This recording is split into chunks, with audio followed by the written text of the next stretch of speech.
Mi nombre es Elena Mendoza y tengo 38 años. Construí mi negocio de bienes raíces comerciales desde cero.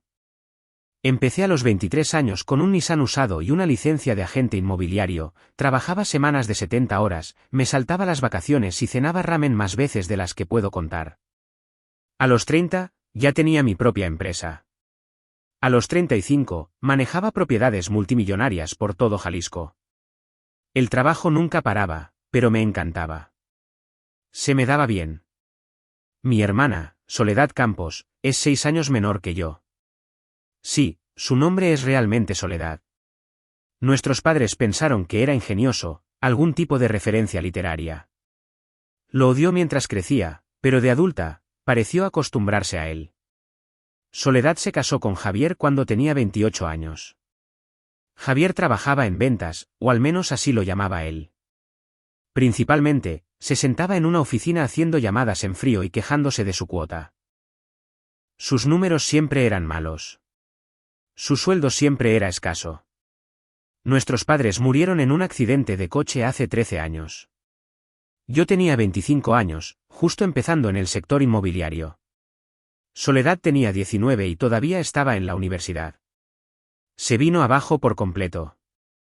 Dejó de ir a clase, se quedaba en la cama durante semanas y no podía funcionar. Le prometí esa noche en la sala de espera del hospital que sería su familia, que la cuidaría, que no estaría sola. Mantuve esa promesa. Quizás la mantuve demasiado bien. Después de que Soledad se graduó de la universidad, se negó a buscar un trabajo estable. Decía que no estaba hecha para la vida corporativa, que necesitaba algo más creativo, más significativo. Probó con la fotografía durante 6 meses, luego con el diseño gráfico. Luego quiso ser una coach de vida. Nada de eso cuajó.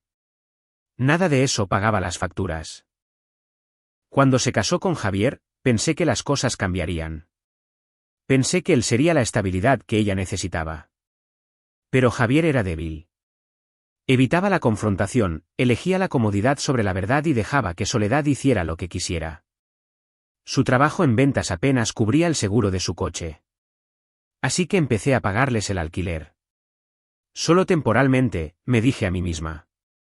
Solo hasta que se pusieran de pie. Eso fue hace 3 años. Luego Soledad vino a mí llorando por los padres de Javier. Se estaban haciendo mayores, dijo. Necesitaban ayuda para llegar a las citas con el médico y para hacer la compra.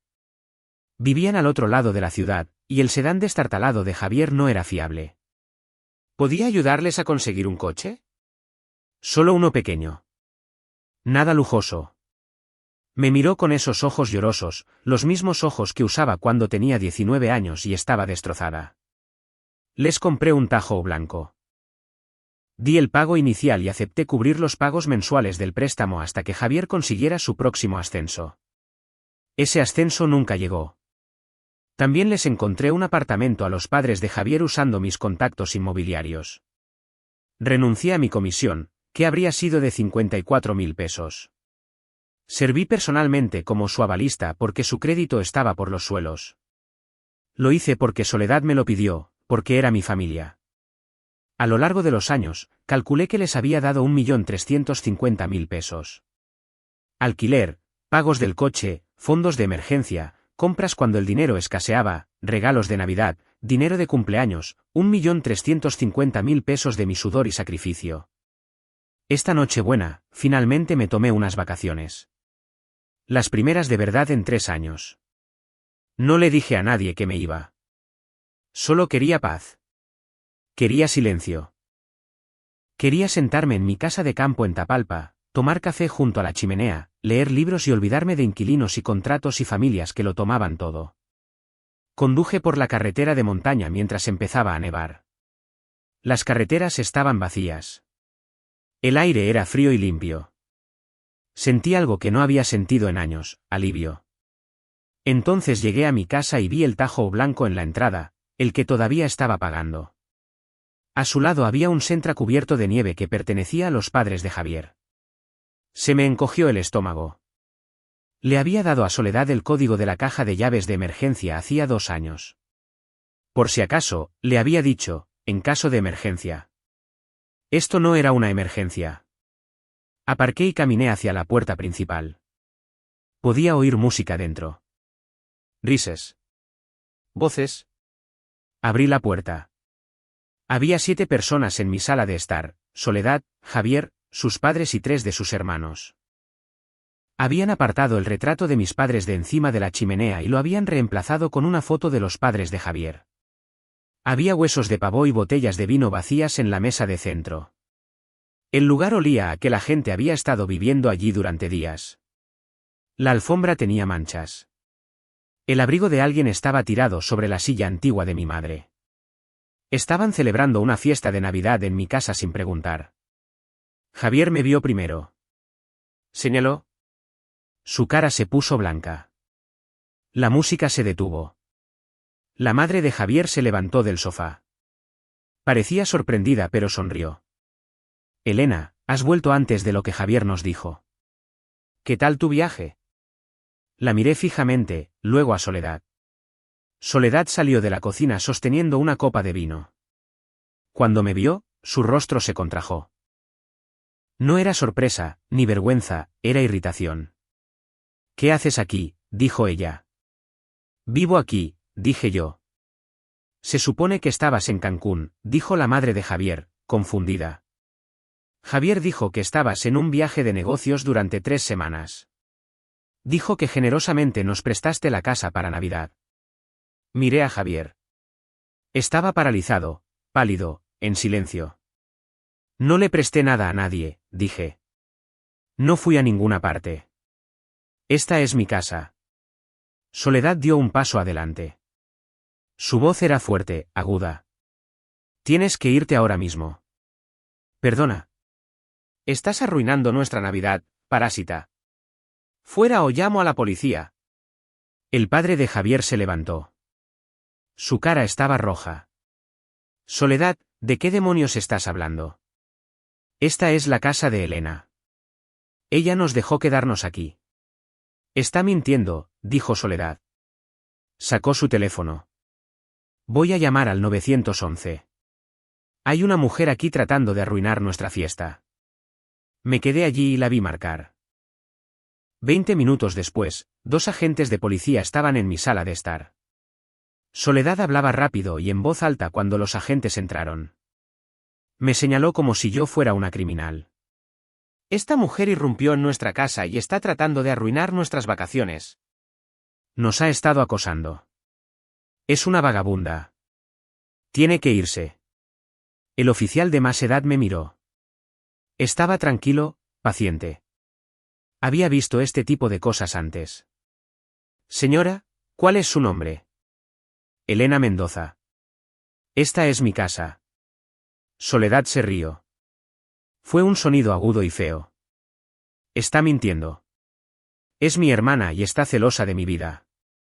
Es inestable. El oficial la ignoró y me miró. ¿Tiene una prueba de propiedad? Fui a mi coche y saqué mi maletín del maletero. Siempre llevaba documentos conmigo, escrituras de la propiedad, recibos del predial, pólizas de seguro. Soy un agente inmobiliario. Sabía cómo funcionaba esto. Le entregué todo al oficial. Licencia de conducir con esta dirección. Escritura de la propiedad a mi nombre. Recibos de impuestos del municipio de Tapalpa que demostraban que había pagado el predial durante los últimos 8 años. Recibos de servicios. Documentos del seguro. El oficial examinó cada papel cuidadosamente. Se tomó su tiempo. Soledad seguía hablando, pero él no la miraba. Finalmente, me devolvió los documentos. Esta casa pertenece a Elena Mendoza. Todo aquí lo confirma. El resto de ustedes están aquí sin el consentimiento de la propietaria, lo que califica como allanamiento de morada según la ley de Jalisco. La madre de Javier empezó a llorar. Se volvió hacia su hijo. Javier, ¿qué hiciste? ¿Qué nos dijiste? La cara de Javier estaba roja ahora. Miró al suelo. Pensé que a Elena no le importaría. Pensé que se había ido. Nos mentiste, dijo su padre. Su voz temblaba. Nos dijiste que ella ofreció la casa.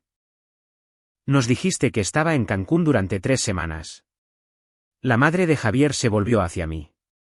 Las lágrimas corrían por su rostro. Elena, lo siento muchísimo. No teníamos ni idea. Pensamos que lo sabías. Pensamos que estabas siendo generosa. Nunca habría venido aquí si lo hubiera sabido. La miré. Quería aceptar la disculpa. Una parte de mí se sentía mal por ella. Su propio hijo le había mentido. Pero yo estaba de pie en mi sala de estar destrozada. El retrato de mis padres estaba en el suelo. Había manchas de vino en mi alfombra.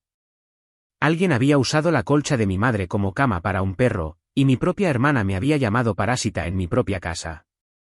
Acepto su disculpa, dije. Pero aún así ocuparon mi espacio personal sin mi permiso. Mi propia hermana me insultó en mi propia casa.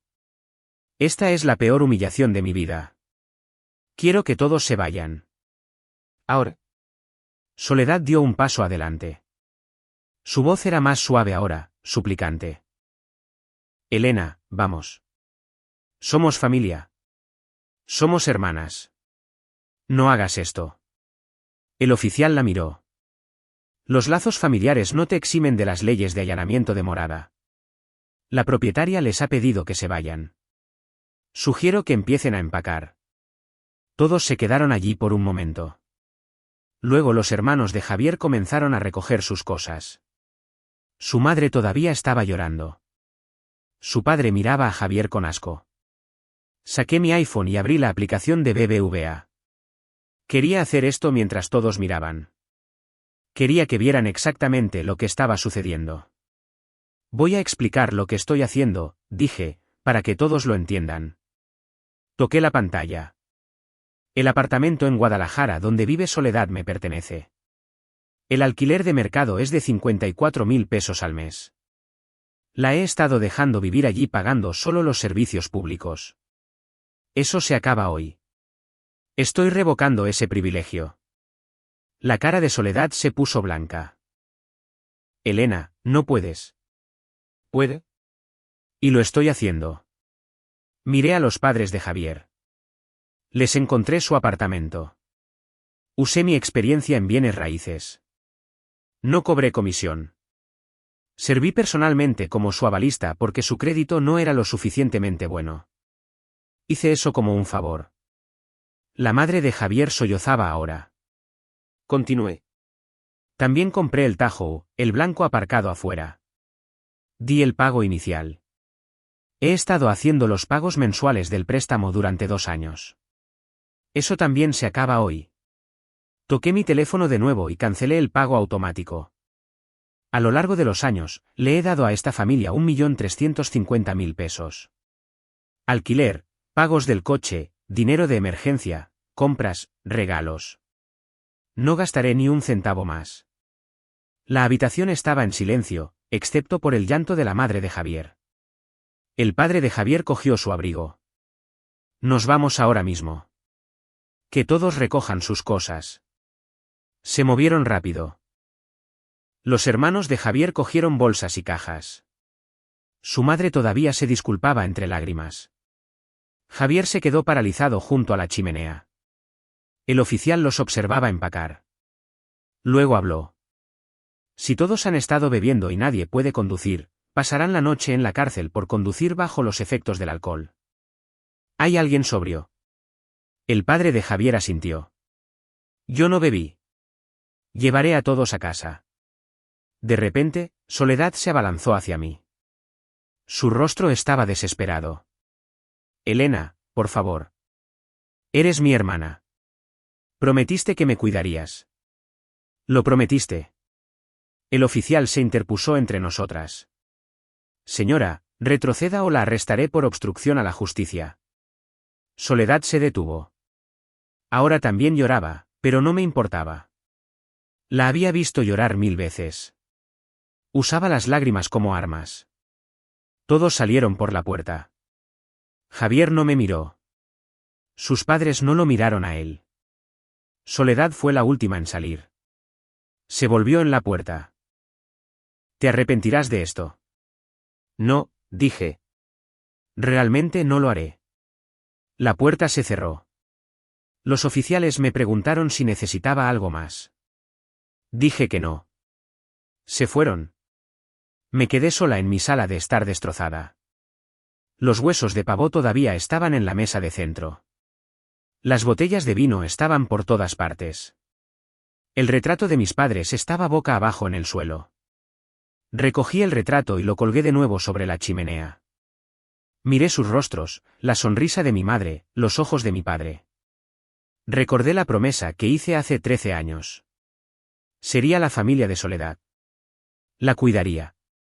Esa promesa se había convertido en una cadena pesada y sofocante que se había enrollado alrededor de mi cuello y me había arrastrado hacia abajo durante 13 años. Pasé la semana siguiente sola en la casa. No respondí llamadas. No revisé el correo electrónico. Simplemente existí en el silencio que había anhelado durante años. Leí 3 libros. Cociné comidas que tardaban horas en prepararse. Vi películas antiguas junto a la chimenea. Limpié la casa de arriba abajo, restregando cada rastro de ellos. Las manchas de vino salieron con suficiente esfuerzo. El olor a extraños finalmente se desvaneció. Cada mañana, me despertaba, hacía café y me sentaba junto a la ventana a ver la nieve caer sobre las montañas. Nadie pronunciaba mi nombre. Nadie me pedía dinero. Nadie me necesitaba para arreglar sus problemas. Se sintió como respirar después de haber estado bajo el agua durante años. Cuando terminaron las fiestas, conduje de regreso a Guadalajara, de vuelta a mi oficina. De vuelta a la realidad. La realidad me estaba esperando. Mi compañía de administración de inmuebles llamó el día que volví. La mujer al teléfono sonaba incómoda. Elena, necesitamos hablar sobre la propiedad de Guadalajara. La que donde vive tu hermana. ¿Qué pasa con ella? El alquiler vencía el día 1. Hoy es 5. No se ha realizado ningún pago. Hemos enviado 2 recordatorios. Me lo esperaba. Por supuesto que sí, pero escucharlo todavía hizo que mi mandíbula se tensara. Siga el protocolo estándar, dije. Emita una demanda formal de pago y luego un aviso de desalojo. Sin prórrogas. Sin excepciones. Hubo una pausa. ¿Estás segura? Sé que es tu familia. Estoy segura. Entendido. Procederemos. Ese mismo día, llegó una carta de GM Financial. Dentro había una foto del Tajo blanco en una grúa. El préstamo estaba en mora. El vehículo había sido embargado. Había una factura adjunta por el saldo restante, cargos por demora y costos de embargo. Tiré la carta a la basura. Durante 2 semanas, no pasó nada. Trabajé. Me reuní con clientes. Cerré tratos. La vida siguió adelante como siempre, pero más ligera ahora. Más fácil. Entonces Soledad llamó. El número era desconocido, pero reconocí su voz de inmediato. Elena, soy yo. No colgué. Quería escuchar lo que diría. ¿Qué quieres? Estamos viviendo con los padres de Javier. Es insoportable aquí. Su madre me insulta todos los días.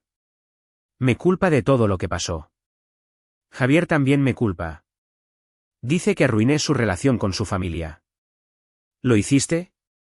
Elena, por favor. Cometí un error. Lo siento. ¿Podemos simplemente hablar de esto? No hay nada de qué hablar. No podemos sobrevivir con el salario de Javier. Es un inútil. Nunca consigue ascensos. Nunca gana suficiente dinero. No puedo vivir así. Escuché la voz de Javier de fondo. Estaba gritando. ¿Acabas de llamarme inútil? ¿Hablas en serio ahora mismo? Eres un inútil, gritó Soledad de vuelta. Has sido un inútil durante todo nuestro matrimonio. ¿Yo soy un inútil? Nunca has trabajado un día en tu vida. Tu hermana pagó por todo y tú la trataste como basura. No te atrevas a defenderla. La conexión se cortó. Miré mi teléfono. No devolví la llamada.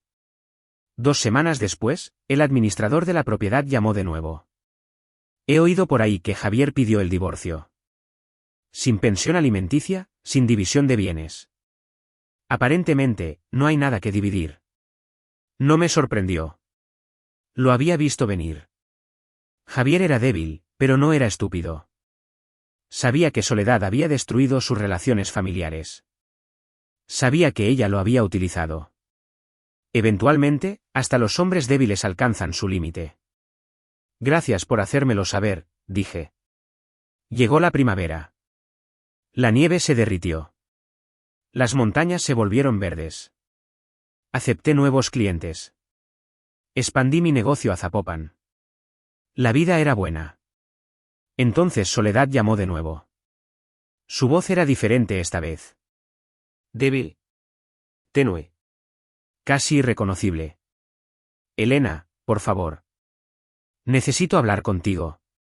No tengo nada que decirte. Lo siento. Lo siento de verdad. Sé que metí la pata. Sé que dije cosas terribles, pero somos hermanas. Somos familia. Prometiste que me cuidarías. Ahí estaba. La promesa. La cadena que había usado para controlarme durante 13 años.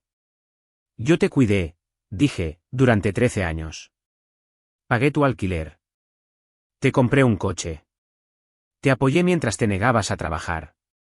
Te di 1.350.000 pesos. Y tú me llamaste parásita en mi propia casa. Estaba borracha. No lo dije en serio. Sí, lo dijiste. Eso es lo que realmente piensas de mí. Siempre lo has pensado. Simplemente finalmente lo dijiste en voz alta. Empezó a llorar. Lágrimas de verdad esta vez, no las manipuladoras. Pero ya no me importaba. Por favor, Elena. Solo una oportunidad más. Lo haré mejor. Conseguiré un trabajo. Te lo devolveré. Tienes 32 años, Soledad. Es hora de que te cuides a ti misma. No puedo hacer esto sola. Vas a tener que hacerlo. Pero somos hermanas. Las hermanas no se tratan de la manera en que tú me trataste. Se quedó en silencio por un momento. Luego su voz cambió. Se volvió más dura, más enojada. ¿Realmente vas a abandonarme después de todo? ¿Después de todo? Me reí. Fue un sonido frío. Después de todo lo que hice por ti, querrás decir. Después de que sacrifiqué años de mi vida y miles de pesos. Después de que mantuve una promesa que hice cuando tenía 25 años y no sabía nada mejor. ¿Así que eso es todo? ¿Simplemente has terminado? Tengo un consejo para ti. La próxima vez que tengas problemas, llama a la policía como hiciste esa noche. Quizás esta vez se pongan de tu lado. Eso fue lo último que le dije. Bloqueé su número. Bloqueé el número de Javier. Bloqueé toda conexión con esa parte de mi vida. Los meses que siguieron fueron los más tranquilos de mi vida adulta. Sin llamadas a medianoche pidiendo dinero. Sin mensajes de voz llorosos sobre emergencias que no eran realmente emergencias. Sin chantajes emocionales sobre obligaciones familiares y promesas hechas en salas de espera de hospitales. Trabajé. Hice mi negocio más grande de lo que nunca había sido. Contraté a una socia junior, una joven brillante recién salida de la universidad que me recordaba a mí misma a esa edad, ambiciosa, enfocada, dispuesta a trabajar por lo que quería. Compré una segunda propiedad en Mazamitla. Más pequeña que la casa de Tapalpa, pero hermosa. Pasaba los fines de semana allí sola, haciendo senderismo en verano y disfrutando del clima en invierno. Leí libros. Cociné comidas elaboradas para una sola persona.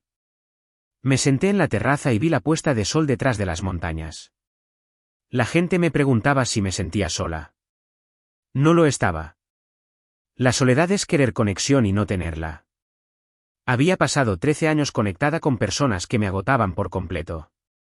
Esto no era soledad. Esto era paz. Oí hablar de soledad a través de conocidos comunes. El divorcio se finalizó en junio. Se mudó con una amiga, luego la echaron a los 3 meses por no pagar el alquiler. Intentó vivir con un exnovio, eso duró 2 semanas. Publicó en las redes sociales sobre gente tóxica y familia falsa y cómo estaba mejor sola. No comenté. No reaccioné. Simplemente seguí viviendo mi vida. En agosto, recibí un mensaje de la madre de Javier. Era largo y lleno de disculpas. Dijo que entendía por qué los había cortado. Dijo que Javier lo había admitido todo, que él y Soledad lo habían planeado todo, que le habían mentido a todo el mundo. Dijo que estaba avergonzada de su hijo. Dijo que esperaba que algún día pudiera perdonarlos. Leí el mensaje 2 veces. Luego lo borré. No necesitaba su disculpa. No necesitaba un cierre. Ya había seguido adelante. Para octubre, mi negocio había crecido un 30%. Contraté a 2 agentes más. Abrí una segunda oficina en Tlaquepaque. Aparecí en una revista de bienes raíces como una de las mejores agentes comerciales del estado. La periodista me preguntó sobre mi éxito. ¿Qué me impulsaba? ¿Qué me mantenía motivada? Le dije la verdad. Había pasado años cargando un peso que no era mío. Cuando finalmente lo dejé, me di cuenta de cuánta energía había estado desperdiciando, cuánto de mí misma había estado regalando a personas que no lo apreciaban. El artículo salió en noviembre. Mi teléfono sonó durante días con nuevos clientes. Una mañana de diciembre, exactamente un año después de aquella Nochebuena, conduje de regreso a Tapalpa. Aparqué en el mismo lugar. Subí a la misma puerta, pero esta vez la casa estaba vacía. Limpia, tranquila, mía. Hice café y me senté junto a la chimenea. Miré el retrato de mis padres sobre el manto de la chimenea. Sonreían. Parecían felices. Pensé en la promesa que había hecho hace 13 años, ser la familia de Soledad, cuidarla. Había mantenido esa promesa más tiempo del que debería. Había dejado que me definiera, me controlara, me agotara. Pero las promesas hechas por una joven de 25 años en duelo no tienen por qué cumplirse para siempre. Especialmente cuando la persona a la que estás ayudando no quiere ayuda. Quieren que todo les sea gratis. Soledad me había llamado parásita. Pero estaba equivocada. Un parásito toma sin dar. Yo lo había dado todo. Ella era la que tomaba. Pasé la Navidad sola ese año. Cociné un pavo pequeño. Vi películas antiguas. Bebí vino junto al fuego. Fue la mejor Navidad que había tenido nunca.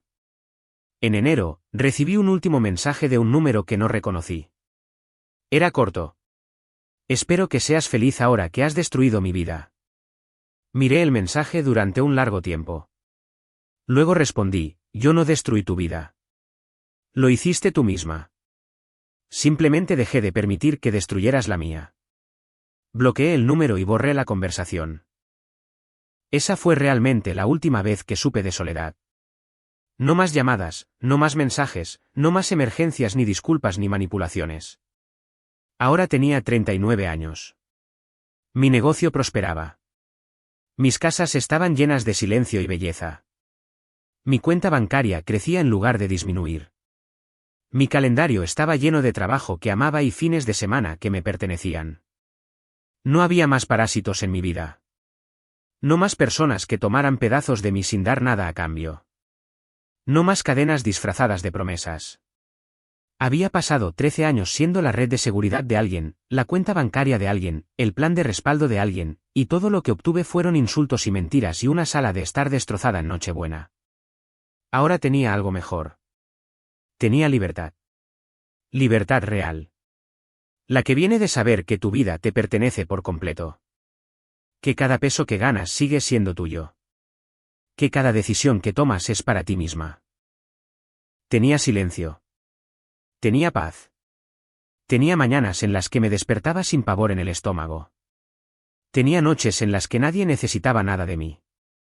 Me había recuperado a mí misma. Y eso valía más que 1.350.000 pesos. Valía más que cualquier promesa hecha en una sala de espera de un hospital. Valía más que la culpa o la obligación o los lazos familiares que solo tiraban en una dirección. Pensé en Soledad. A veces me preguntaba si alguna vez lo entendió. Si alguna vez se dio cuenta de que había destruido a la única persona que realmente se preocupaba por ella, si alguna vez asumió la responsabilidad de su propia vida. Probablemente no. La gente como Soledad nunca lo hace. Simplemente encuentran a alguien más a quien culpar, a alguien más a quien usar. Pero ese ya no era mi problema. Terminé mi café y miré las montañas. La nieve caía suavemente. El mundo estaba silencioso y blanco y hermoso. Esta era mi vida ahora. Finalmente, completa, enteramente mía. Y nunca iba a volver a regalarla.